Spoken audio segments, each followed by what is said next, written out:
Bharatiya Janata party वो पहली party है देश की, अमित शाह जैसा आदमी जो नरेंद्र मोदी के बाद सबसे ताकतवर है जी, वो आदमी एक एमसीडी के चुनाव में घर घर पर्चे बांट रहे हैं। कभी अपन राहुल गांधी, प्रियंका गांधी या सोनिया गांधी को देखा है? नहीं देखा ना। नहीं, बिल्कुल नहीं। तो वो सबसे बड़ी बात है। मैं जो राहुल गांधी को समझ पाया हूं, वो आदमी तो है ठीक, लेकिन समस्या ये है कि उसको जितना ज्ञान है ना, कांग्रेसी उसको उससे ज्यादा बढ़ा चढ़ा करके दिखा रहे हैं, तो वो फंस जाता है बेचारा। दीपेंद्र जी का कार्यक्रम था चुलाना में जी, खुद वहां के एमएलए नहीं थे उनके पास। हाँ नहीं थे उसमें। ये भी अजीब बात होगी। ये बड़ी गजब बात ये हो रही है कांग्रेस में कि किसी को ये समझ ही नहीं आ रहा है, एक तो भाई इसमें चल किसकी रही, जिसमें पूरा हरियाणा उसी चुनाव पे चल रहा था। पूरा चुनाव क्या उस एक टिकट को लेकर के ये राज हार गए एक तरह से, ये मान के चलो आप। आज मुझे मिल गया एक नेता जी, एक कांग्रेस का प्रत्याशी मिल गया। आज की बात बताता हूँ आपने। तो वो मैंने बोला माँ भाई, बोला यार हार गए माँ, मार गए भाई, मन तो माँ तेरे को पहले ही बताया था मारेगा। माँ क्यों करा रहे? बोले भाई हम रात में मंत्री बन के सोया करते इसलिए हारे। अगले एक्सेप्ट भी कर रहे हैं। बोले बीजेपी वाले तो यूं थी भाई आप जीत दे उन्होंने तो जोर लगाया, और हम रात नहीं सोचा रहे थे कौन सा महकमा लेना है। दीपेंद्र हुड्डा साहब हैं, भूपेंद्र जी हैं, जितना बड़ा नाम था उस हिसाब से उनकी भी उनके सांसदों के सामने ज्यादा चल नहीं रही है। एक बात तो मैं बड़ी दावे के साथ कह सकता हूँ भाई, हिसार लोकसभा में तो दीपेंद्र हुड्डा से ज्यादा जयप्रकाश जेपी की चलती। अपने अध्यक्ष नहीं चुन पा रहे हैं, टीम नहीं तैयार कर पा रहे हैं, कुछ नहीं ना अध्यक्ष, ईगो की लड़ाई है भैया। मैं ये समझ रहा हूँ कि एक चीज तो मेरे को ये लग रही है, कांग्रेस में कोई ऐसा नेता है ही नहीं जो इनको सबको इकट्ठा कर दे। अगर हम हुड्डा साहब के क्षेत्र को छोड़ दें, सतपाल ब्रह्मचारी के क्षेत्र को छोड़ दें, बाकी के जो 3 सांसद हैं जी, क्या वो अपनी टीम बनाने की तैयारी में चल रहे हैं? ऐसा हो इनमें जयप्रकाश जेपी का तो हमेशा से एक चीज रहा है जी कि जयप्रकाश जेपी की आज तक की जो राजनीति है वो कभी किसी एक नेता के साथ बहुत लंबे समय तक नहीं चल पाई।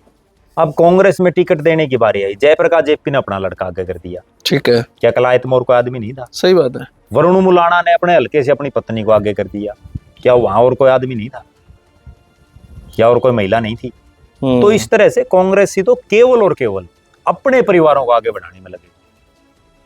अब ये जो इलेक्शन है जी, निगम का, मेयर चुनने का, सब कुछ, इसका ऑल ओवर रिजल्ट क्या लग रहा है? कितने % भाजपा, कितने % कांग्रेस? अन्य का तो कोई जिक्र ही नहीं है। देखो परसेंटेज की तो अभी तब कह सकते हैं जब पोलिंग हो जाएगी, लेकिन इतना निश्चित है कि मेरे ख्याल से एक रोहतक को छोड़ के कहीं मुकाबला ही नहीं होगा। अनिल विज जी का जिक्र किया जी, क्या लगा अनिल विज साहब के साथ जो इतना बड़ा मामला चल रहा है, वाद विवाद, कितने आपने सही और कितने आपने गलत लगा?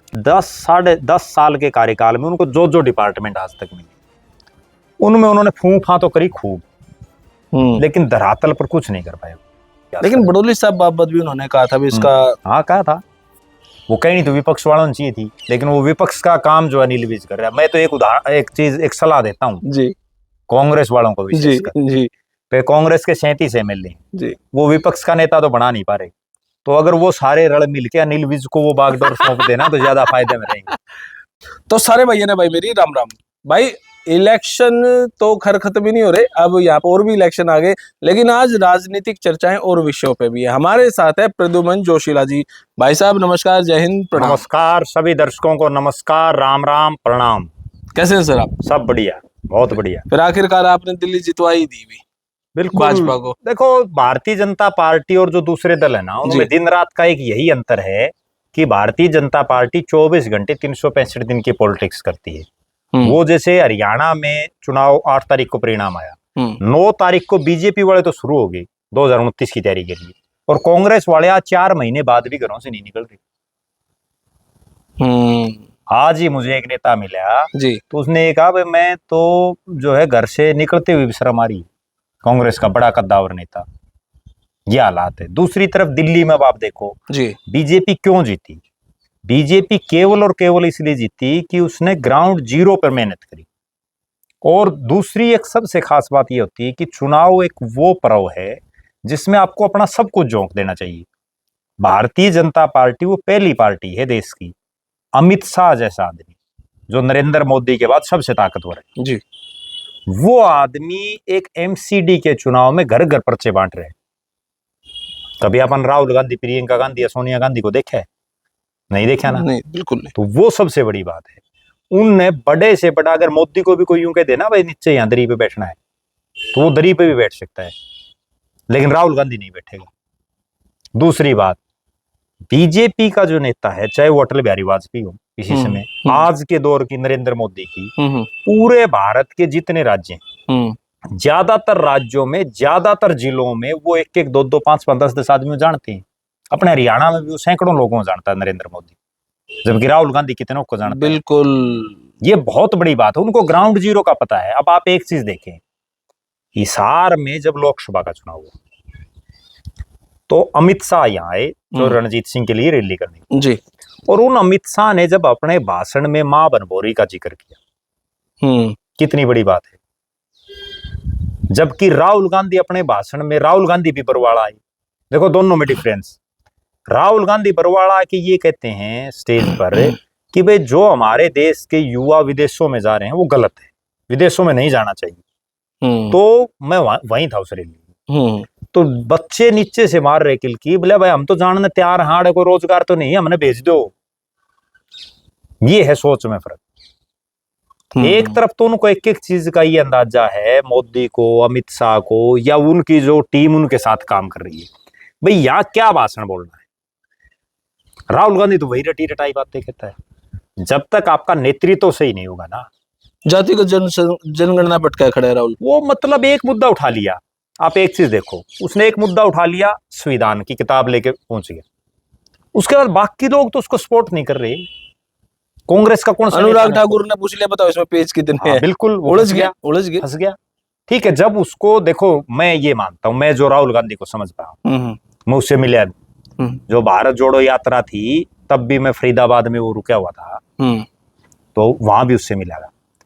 वो आदमी तो है ठीक, लेकिन समस्या ये है कि उसको जितना ज्ञान है ना, कांग्रेसी उसको उससे ज्यादा बढ़ा चढ़ा करके दिखा रहे हैं, तो वो फंस जाता है बेचारा। अब मान लो मैंने पता ये है कि भाई जींद कहाँ है, और मैं बात करने लग जाऊं जाके अरुणाचल प्रदेश की, तो मैं जींद की तो बता सकता हूं, अरुणाचल प्रदेश की कैसे बता दूंगा जब मैं कभी जिंदगी में नहीं गया। तो वो समस्या हो रही राहुल गांधी के साथ। आज अगर हरियाणा की बात करें जी, तो कहीं ना कहीं हुड्डा खेमा, अब वो खेमा ही नहीं नजर आ रहा। खेमा तो देखो, एक गजब बात तो ये है कि 2019 के चुनाव के बाद भले ही जननायक जनता पार्टी राज में हिस्सेदार बन गई थी, लेकिन जिन लोगों को उन्होंने चुनाव लड़ाए थे ना, वो उनकी पार्टी छोड़ करके जाना शुरू हो गए थे। जी। उसका हसर ये हुआ कि जेजेपी इस बार 0 पर आ गया। वही सेम सीन अब कांग्रेस के साथ है। कांग्रेस के एमएलए 37 हैं, 5 सांसद हैं, उसके बावजूद एक ने तो कल ही ज्वाइन करी, बिशन लाल सैनी जी, ठीक है जी। एक आज हिसार में घोषणा कर देगा शाम तक, जो हिसार का कैंडिडेट है रामनिवास राणा, जिसको कांग्रेस ने 2 बार लगातार हिसार से चुनाव लड़ाया है, तो वो मेयर का चुनाव लड़ने की घोषणा कर रहे हैं। जब कांग्रेस ने यहाँ किसी और को कैंडिडेट उतार दिया, और अगर वो रामनिवास राणा चुनाव लड़ेगा तो इसका मतलब कांग्रेस छोड़नी पड़ेगी उसको। बिल्कुल, दूसरा झटका लग गया। कांग्रेस कब भी नहीं समझ मारी भाई, जिन 89 लोगों को लड़ाया, एक सीट तो मार्क्सवादी पार्टी को दे रखी थी, 89 में से 2 तो आपके समझ लो भाग गए।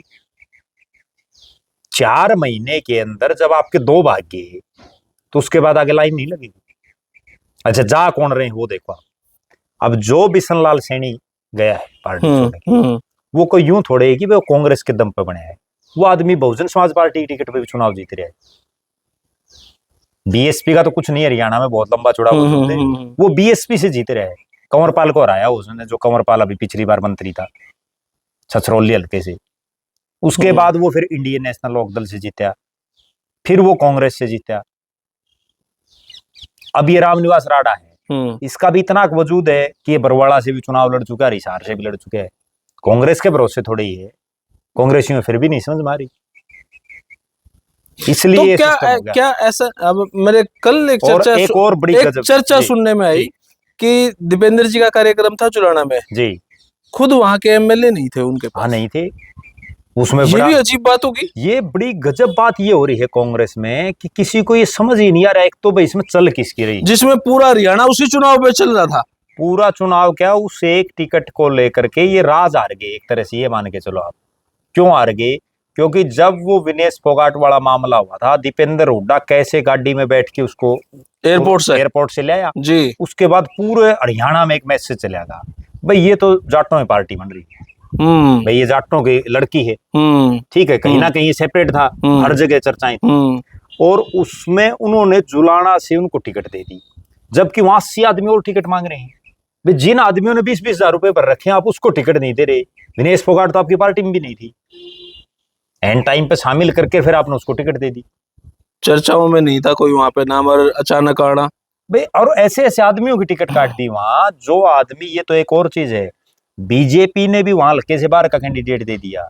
अगर खुदा न खास्ता बीजेपी वहां हल्के के किसी कैंडिडेट को टिकट दे देती, तो जो जींद में इनका एक पे खाता खुला है ना, 4 तो हार रहे हैं, वह 5वीं भी हार जाते हैं, वह भी सिर्फ बाढ़ जीते हैं। और उसके बावजूद आप ये देखो कि विनेश फोगाट का नाम,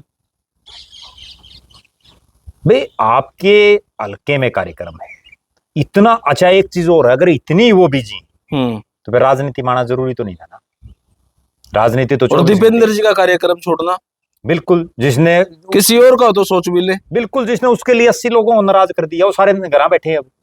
जुलाना में, हरियाणा में सबसे ज्यादा जो टॉप 2 हल्कों में टिकटें मांग रहे थे ना जी, उनमें जुलाना शामिल था, 80 लोग के आसपास मांग रहे थे। ये वो 80 नाराज करे, और 80 में भी कोई छोटे मोटे, परमेंद्र ढूल को छोटा नेता थोड़ी है, उसका जो पिताजी दल सिंह बहुत बड़ा नेता था, मुख्यमंत्री तक के लिए नाम था उसका, ठीक है। परमेंद्र ढूल जैसे आदमी की टिकट काटना, धर्मेंद्र ढूल जिसको बार बार चुनाव लड़ा रखे उसकी टिकट काटना, और पता नहीं वहां कितने लोग लाइन में, हाँ बहुत सारे थे वहां पे, ठीक है जी। और सबको दरकिनार करके उनको टिकट दी। और फिर अगली सुन लो, जो विनेश का खुद का गांव बारडा हल्के में, जहां बारडा में लोकसभा के चुनाव में राव दान सिंह जीता, जाटलैंड है बारडा जी, ठीक, और वहां अहिर है राव दान सिंह, तो वो चुनाव जीता। उसके बावजूद कांग्रेस का प्रत्याशी वहां बुरी तरह से हार रहे हैं, ठीक है ना। अगली बात, ये जो जुलाना की सीट थी, ये हरियाणा में वो सीट थी जिससे विशेषकर जो किसान लोग, विशेषकर जो आंदोलनकारी टाइप के लोग जी, और विशेषकर जाट समाज, उसको ये उम्मीद थी कि इस सीट पर विनेश फोगाट को अगर हम जिताएंगे ना, तो ये ना केवल जुलाना, ना केवल जींद में, ना केवल बारडा में, बल्कि पूरे हरियाणा में जो हम सबका नेतृत्व करेगी, खेल मंत्री बनेगी। और आज हालात ये, वो खेल मंत्री के चक्कर में तो घने रह लिए, बहुत मंत्री के चक्कर में तो राज चांदा रहा जी, ठीक है ना। आज मुझे मिल गया एक नेता जी, वे कांग्रेस का प्रत्याशी मिल गया, आज की बात बताता हूँ आपने तो वो मैंने बोला, माँ भाई, बोला यार हार गए, माँ हार गई भाई, मन तो माँ तेरे को पहले ही बता था हारेगा, माँ क्यों करा रहे, पहले भाई हमें रात मंत्री बन के सोया करते इसलिए हारे अगले एक्सेप्ट भी कर रहे हैं। बोले बीजेपी वाले तो यूं थी भाई, आप जीत देखो, उन्होंने तो जोर लगाया, और हम रात नहीं सोचा रहे थे कौन सा महकमा लेना है, तो होगी सिस्टम खराब। अच्छा, अब यूं लगा है कि जैसे दीपेंद्र साहब नाम है, दीपेंद्र हुड्डा साहब हैं, भूपेंद्र जी हैं, जितना बड़ा नाम था उस हिसाब से उनकी भी उनके सांसदों के सामने ज्यादा चल नहीं रही है। देखो, नाम क्या ऐसा लगा है? नाम जनता बनाती है, मेरा ऐसा मानना है कि जिस तरह की चर्चाएं चल रही चारों तरफ, एक बात तो मैं बड़ी दावे के साथ कह सकता हूँ भाई, हिसार लोकसभा में तो दीपेंद्र हुड्डा से ज्यादा जयप्रकाश जेपी की चलती, हुड्डा साहब से ज्यादा जेपी साहब की चलती है। और इसके मैं नहीं कह रहा, बल्कि प्रोफेसर संपत सिंह हैं जी, बड़े सीनियर नेता हैं जी, उन्होंने भी ये बात रखी है जी, ठीक है जी। और रामनिवास घोडेला ने भी ये बात रखी है भाई, मेरे को जो है जयप्रकाश के लोगों ने मदद नहीं की, उन्होंने हरवा दिया, वो तो उन कैमरा नाम ले रहा लोगों के, आज तक कोई कार्रवाई नहीं हुई, कोई भी हुई हो तो बताओ। एक कांग्रेस का बहुत बड़ा नेता है वीरेंद्र राठौड़, राष्ट्रीय सचिव है पार्टी का, राजस्थान का सह प्रभारी था, वो लगातार चुनाव हार गया, फिर हार गया, हारने के बाद उसने 2-4 आदमियों के बारे में कहा भाई ये इन्होंने मेरे को हरा दिया, कोई कार्रवाई नहीं। जब राष्ट्रीय सचिव की कोई पूछ नहीं है, संगठन प्रदेश का घर है, वित्त मंत्री जो आदमी रहे प्रोफेसर संपत सिंह, उसकी कोई पूछ नहीं है।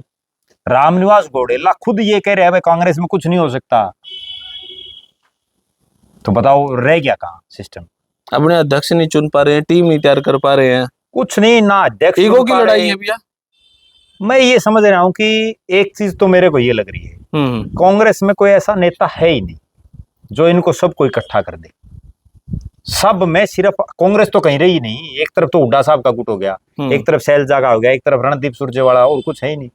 मतलब आपको एक गजब बात बताऊं दर्शकों को भी, अभी इन्होंने बीके हरिप्रसाद को नया प्रभारी लगाया। प्रभारी लगाने से को बदल जाएगा? वो बीके हरिप्रसाद ने कौन जानता है कितने वोट हैं उसके, या वो क्या प्रभाव डाल देगा? उससे भी हैरानी करने वाली बात, मैं एक बड़े कद्दावर नेता है कांग्रेस के, कैप्टन अजय सिंह यादव जी, उनके सोशल मीडिया प्लेटफॉर्म पे उन्होंने पोस्ट डाली कि पिछड़ा वर्ग से आने वाले बीके हरिप्रसाद के बनने से हरियाणा के कांग्रेस के कार्यकर्ताओं में बड़ा उत्साह है जी। मतलब अगला बन के आया ही नहीं हरियाणा में, वो एक बार भी नहीं आया, उससे पहले उत्साह हो गया।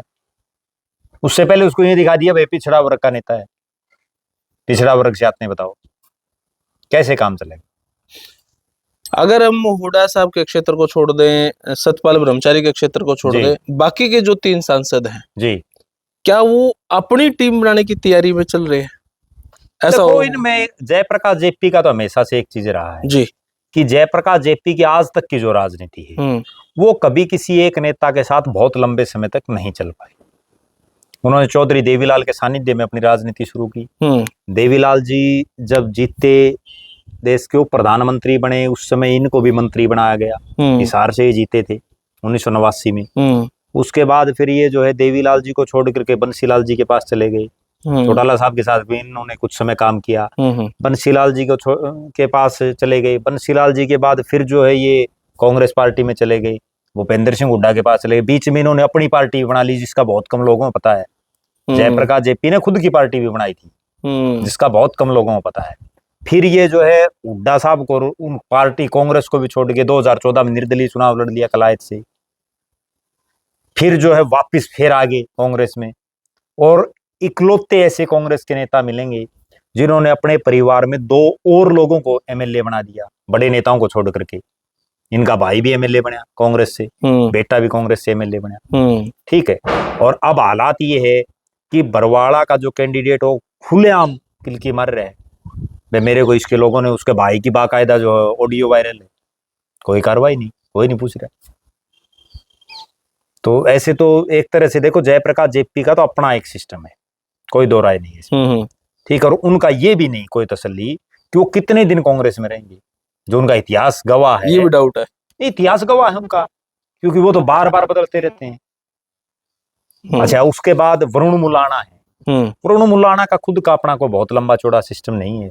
ठीक है, उनके पिताजी प्रदेश के अध्यक्ष रहे, शिक्षा मंत्री रहे, ठीक है, एससी समाज के बड़े नेता रहे।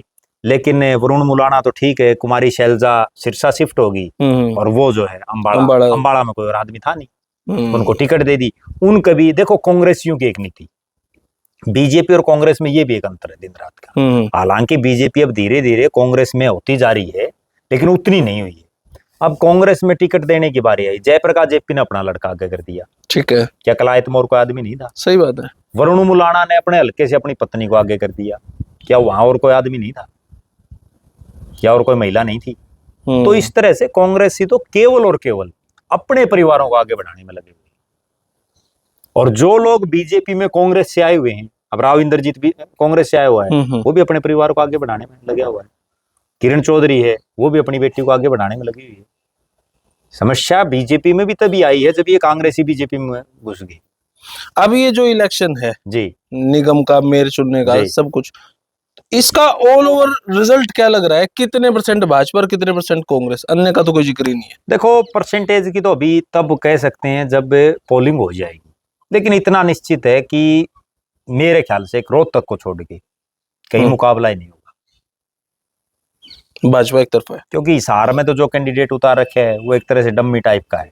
पोपली नहीं, कांग्रेस का हाँ, बीजेपी का है पोपली जी। कांग्रेस ने कृष्ण सिंगला को दे रखी है टिकट जी, तो उसका नहीं लगता मेरे को कि बहुत लंबा चौड़ा सिस्टम बनेगा। ठीक है, हिसार का आपने बता दिया। अंबाला का क्या लग रहा है? अंबाला में सारा सिस्टम वहां मुख्यमंत्री की प्रतिष्ठा दांव पर है, क्योंकि मुख्यमंत्री का खुद का हल्का है जी। दूसरा वहां अनिल विज की प्रतिष्ठा दांव पर है।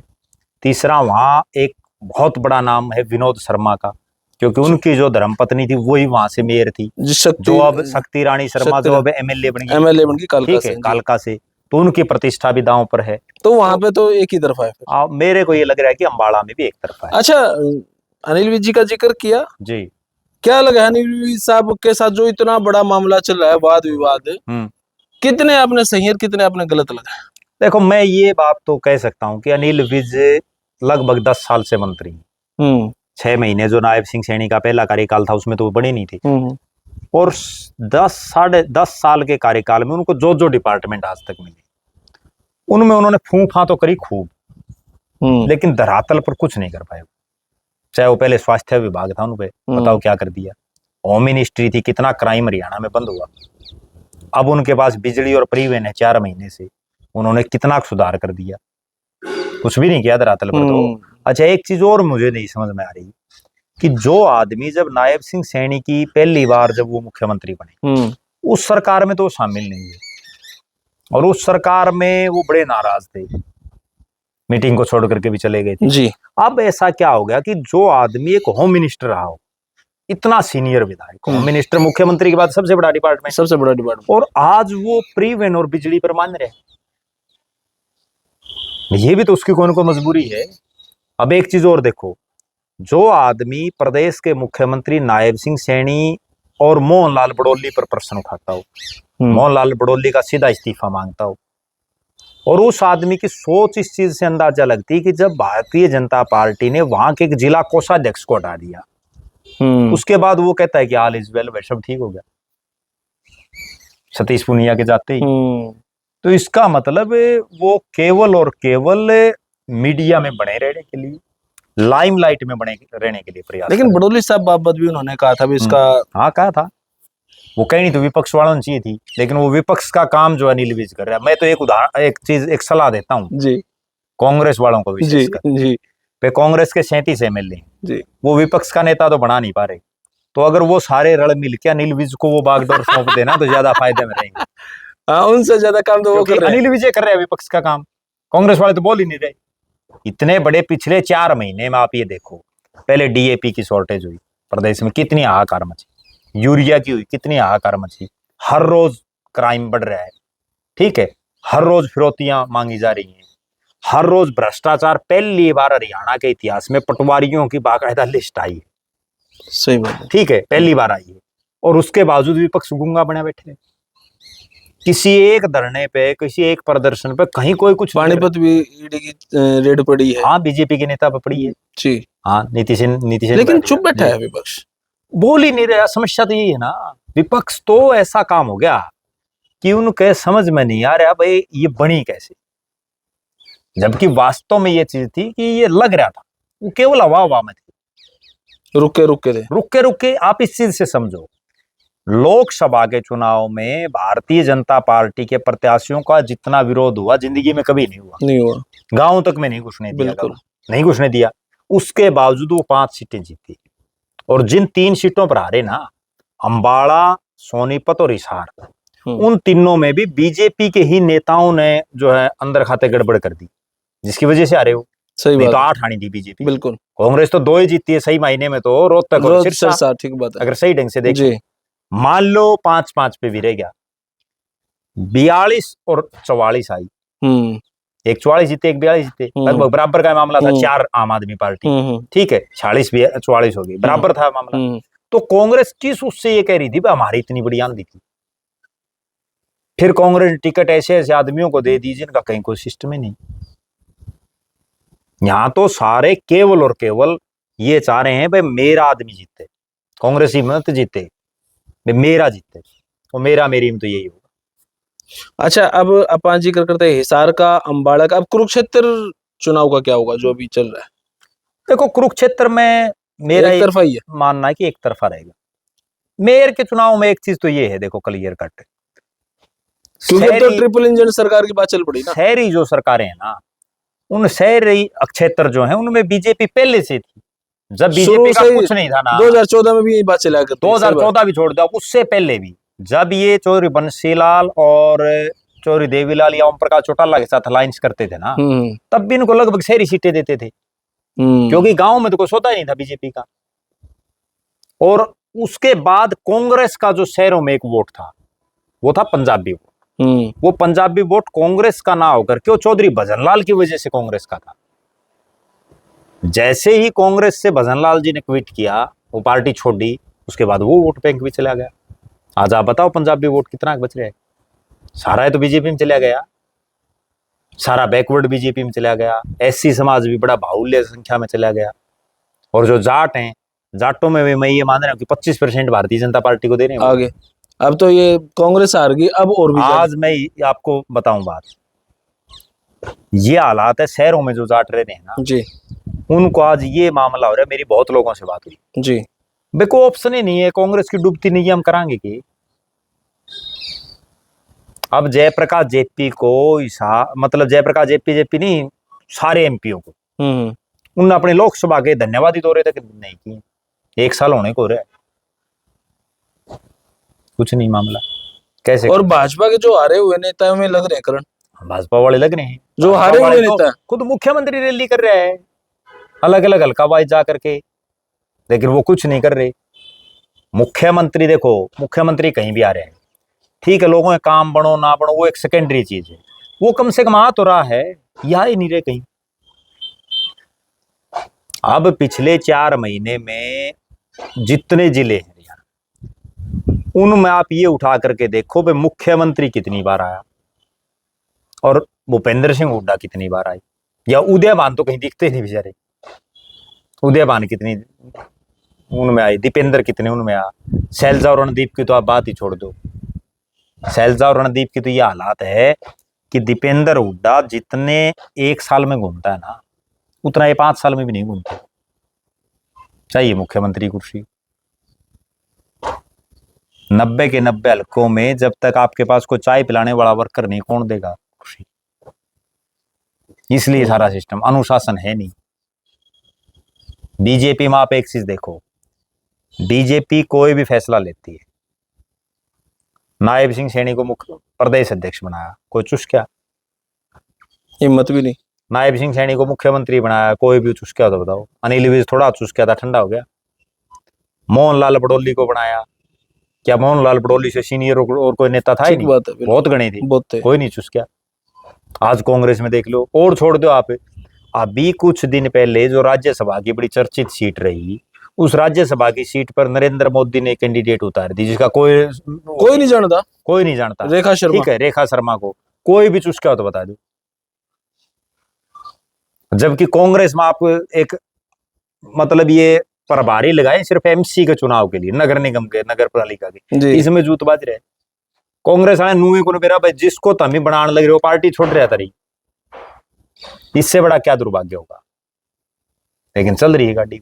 तो भाई फिलहाल तो यह वीडियो जो आप देखने लग रहे हो यह भाजपा के पक्ष में जाते हुए है, और हमारे साथ हकीकत जो है वो है भाजपा के कोई पक्ष में नहीं, हकीकत ये है। कांग्रेस वाले अगर करेंगे ना, आपको एक और खास बात बताऊं, जी जी, बहुत से लोग तो ऐसे मिलते हैं जो कांग्रेस में है, अगर ये बीजेपी वाले अपने संगठन में ये कह देना हमने एंट्री खोल दी, अभी ने एंट्री बंद कर रखी है, आ जाओ जिस नाना है, करखरा सिस्टम तैयार बैठे है, थक लिए लोग, क्या करेंगे? 15 साल हो जाएंगे, और 15 साल भी छोड़ दो आप, 2029 में क्या उम्मीद है कि कांग्रेस आ जाएगी? माहौल ही नहीं लग रहा। बात तो ये है ना भाई, जब आपकी 2024 में जो हवा थी, जो सारे कांग्रेसी कह रहे हैं हमारी आंधी थी, उससे फालतू तो हवा नहीं होनी, आगे भी नहीं होनी, तो उसके बाद कैसे आ जाएगी? सिर्फ एक पैटर्न से आ सकते और कुछ नहीं। इसमें आमूल चूल परिवर्तन करना इनको पड़ेगा। पहली बात तो आप ये चीज देखो, जो लोग इनके आ रहे हैं ये चुनाव, इतनी आवाम, और विशेषकर जो ग्रामीण सीटों पर जो लोग आ रहे हैं, उनको तो इनने बिल्कुल काटा मार देना चाहिए भाई, आगे टिकट नहीं मिलेगी। जब हम इतनी आवाम नहीं जीते तो आगे कहां से जीत जाओगे, या जीत जाएंगे? ठीक बात है, ठीक है, बिल्कुल। वहां नए लोगों को अपने तैयार करो, लेकिन इनमें बस वही प्री पार्टी चल रही है, सीटिंग गेटिंग फलाना धिकड़ा।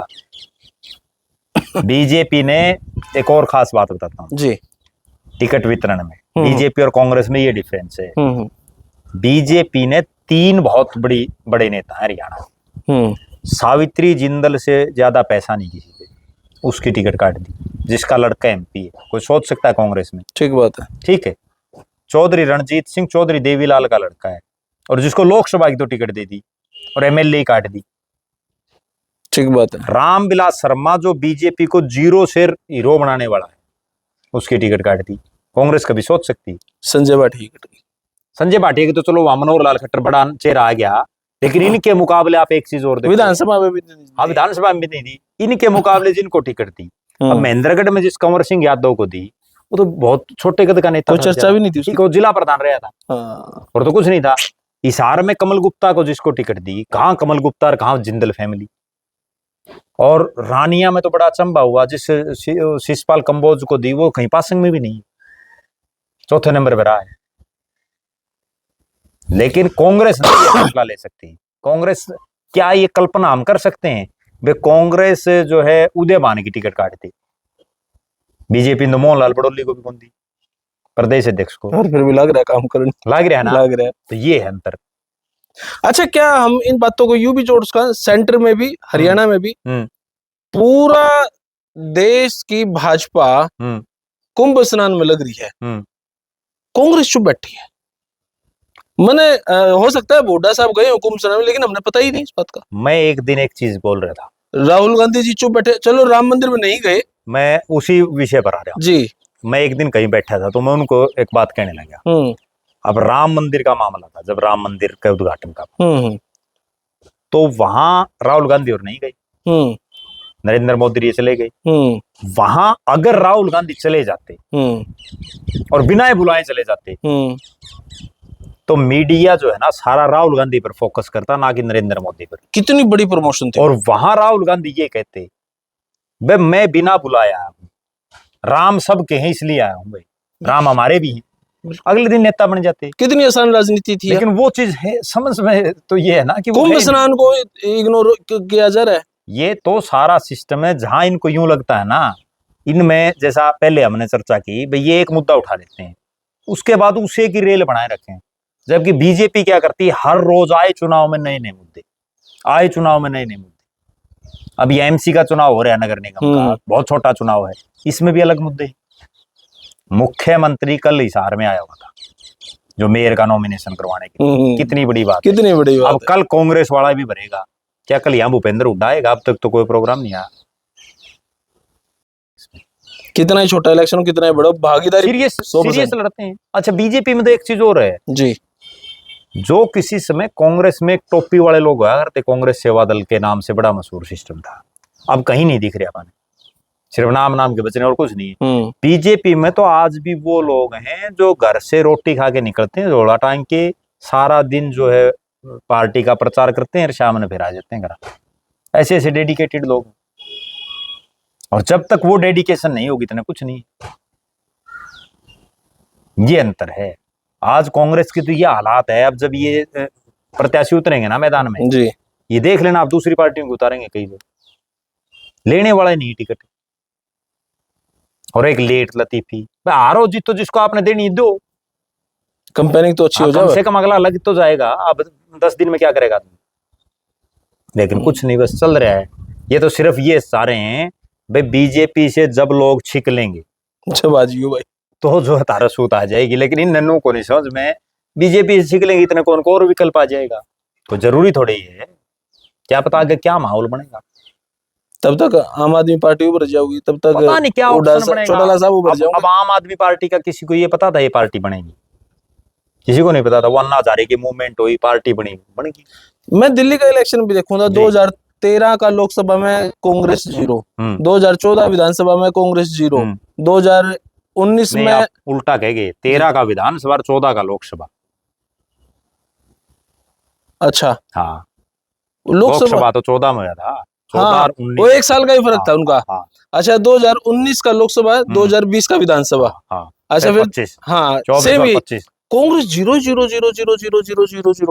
भी इसलिए हो रही है। कांग्रेस में अंतर क्या है सुनो, और जबकि भाजपा की कितनी सीट थी, 5-7 सीट थी। हाँ, और अब देखो बीजेपी तो वहां वर्षों बाद आई है, 15 साल शीला दीक्षित करके 10 साल, ये 10-11 साल बाद आई, 25-26 साल के बाद आई है, एक सीट लेने जो कि नहीं हुई। ठीक है, कांग्रेस में समस्या तो ये है ना, सारे मतलब कोई आगे बढ़ के आ ही नहीं रहा। आप एक चीज देखो, अब कांग्रेस कैसे उठ सकती है, हर आदमी छोटे से छोटा ये चाहता है कि मेरी सीधी मुलाकात दीपेंद्र हुड्डा, भूपेंद्र हुड्डा से हो। जो एमएलए लेवल के कैंडिडेट होंगे वो ये चाहते हैं कि हम सीधा राहुल गांधी, प्रियंका गांधी कम से कम जाने तो हमने। अब मोदी तो घनखरेंग न जाने है, नाम लेकर बोल रहे, मोदी से हरियाणा के लोग हर महीने कोई न कोई एक आधा मिलता रहे, राहुल गांधी से देखो आप, या प्रियंका गांधी से देखो। अब इनको करना क्या चाहिए, ये कामयाब तो हो जाए कांग्रेस वाले भी, क्योंकि लोग बीजेपी से भी सीख रहे हैं, बीजेपी भी कुछ नहीं कर रही, कर तो कुछ नहीं रही धरातल पर, ठीक है वो तो चल रहा है मामला। वो हो कैसे सकते हैं, मान लो राहुल गांधी पूरे देश में एक महीना रुके, एक महीना लोगों की कम से कम वो समझे। अब वो एक दिन ट्रैक्टर चलाने से थोड़ी राजनीति बन जाती है। धान के खेत में अगर वो एक दिन आ गया तो उस तो किसान बन गया, ये अंतर है। वो चीज ये कर नहीं रहे। नहीं तो ये जबकि मोदी और ने तो मतलब प्रधानमंत्री मुख्यमंत्री तो ये बने हैं 2001 में। ठीक बात है। 2001 से पहले दे जोड़ा था इन्हें घुमा कर दे। मैंने खुद ने भी देखा है मोदी को यहीं सारे। तो समय की बात है, आज कुछ और। लेकिन ये पद यात्रा राहुल गांधी का है तो फिर कहते हैं मैच्योर हो गया। तो ये कुछ नहीं, पद यात्रा से देखो, इन्होंने भारत जोड़ो यात्रा निकाली, उस यात्रा के बाद ये था भाई अब ये थोड़ा थोड़ा समझने लगे, वो फिर विदेश चले गया। भाई ऐसा कह दे रहे विदेश में, आप सीरियस पॉलिटिशियन बनो और बता कभी नहीं जानते। हाँ रोड़ा तो ये है ना, बेरा कौन पड़ता, बाद में बेरा पटे है। और पूरे देश के विपक्ष के नेता हैं। बस विपक्ष के नेता तो मजबूरी बना रखे हैं, वे गांधी नेहरू परिवार से आ रहे हैं अगले, ठीक है चल रहे हैं, तवज्जो दे रखी है बिल्कुल। अब उनने यूं थोड़ी है विपक्ष के नेता के तौर पर कर्या क्या है देश में, ऐसा कौन सा वो कर्या है उनने विपक्ष के नेता के तौर पर वो आवाज उठाया। कांग्रेस स्ट्रांग है, 99 MP हैं, लेकिन कुछ नहीं कर पा रही। बहुत बहुत शुक्रिया सर आपका, बहुत धन्यवाद। तो भाई हमारे प्रद्युमन जोशीला जी से बातचीत, सिर्फ चर्चा राजनीति पे, और यह चर्चा आप देखने लग रही थी, किस साइड जाने लग रही थी, माहौल ही ये है। और आपने वीडियो किसी लगे भाई कमेंट बॉक्स में राय दियो, और अच्छी राय दे दियो यार, संस्कार दिखा दियो बढ़िया से, और बढ़िया से कमेंट कर दियो। और फिलहाल ये वीडियो इतनी, धन्यवाद, जय हिंद, भारत माता की जय। थैंक यू मेरे भाई।